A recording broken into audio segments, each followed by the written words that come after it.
सभी को राधे राधे। जैसा कि आपको पता है, पिछले वीडियो में मैंने काव्य और वाक्य के बारे में बताया था।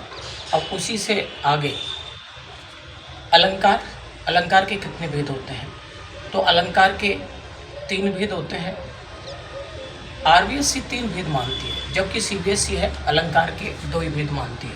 और क्यों मानते हैं ये आरबीएससी 3 और सीबीएसई 2, तो ये आपको बताने जा रहा हूँ। तो अलंकार के जो भेद होते हैं वो 3 भेद होते हैं। एक है शब्दालंकार,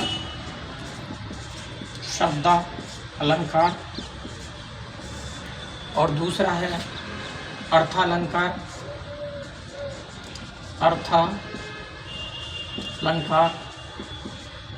और तीसरा जो भेद होता है वो होता है उभयालंकार।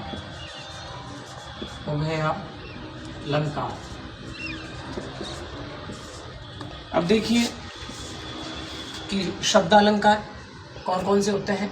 जब काव्य में शब्दों के द्वारा चमत्कार होता है या काव्य की शब्दों के द्वारा सौंदर्य में वृद्धि होती है तो वहाँ शब्दालंकार होता है। और जब काव्य में अर्थ के द्वारा चमत्कार उत्पन्न होता है या काव्य की अर्थ के द्वारा सौंदर्य में वृद्धि होती है तो वहाँ अर्थालंकार होता है। और उभय अलंकार, जब काव्य में शब्द और अर्थ दोनों के माध्यम से सौंदर्य में वृद्धि होती है तो वहाँ उभय अलंकार होता है। अब क्या है कि शब्दालंकार जो है, शब्दालंकार के अंतर्गत मुख्य रूप से जो आते हैं वो 4 अलंकार आते हैं। वो है, इसके अंतर्गत आता है अनुप्रास और यमक, इसमें श्लेष, और चौथा है वक्रोक्ति।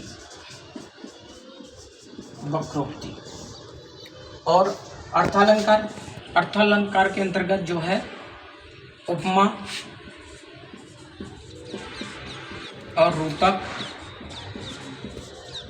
उत्प्रेक्षा, मानवीकरण आदि समस्त अलंकार जो है वो अर्थालंकार में आते हैं। और उभय अलंकार में इसमें श्लेष अलंकार आता है। अब इसमें क्या है कि श्लेष जो अलंकार है ये 2 in 1 का काम करता है, यानी शब्द के द्वारा तो चमत्कार उत्पन्न करता ही है, यानी काव्य की सौंदर्यता को बढ़ाने का कार्य करता ही है, अपितु ये क्या है, कभी कभी अर्थ की दृष्टि से भी सौंदर्य को बढ़ाने में अपनी भूमिका निभाता है। तो इसलिए इसको 2 in 1 काम करने की वजह से ये उभय अलंकार के अंतर्गत भी आता है। तो सीबीएसई वाले केवल क्या है, 2 ही भेद मानते हैं अलंकार के, शब्दालंकार और अर्थालंकार, जबकि आरबीएसई के अंतर्गत शब्दालंकार, अर्थालंकार और उभय अलंकार 3 भेद माने गए हैं। धन्यवाद।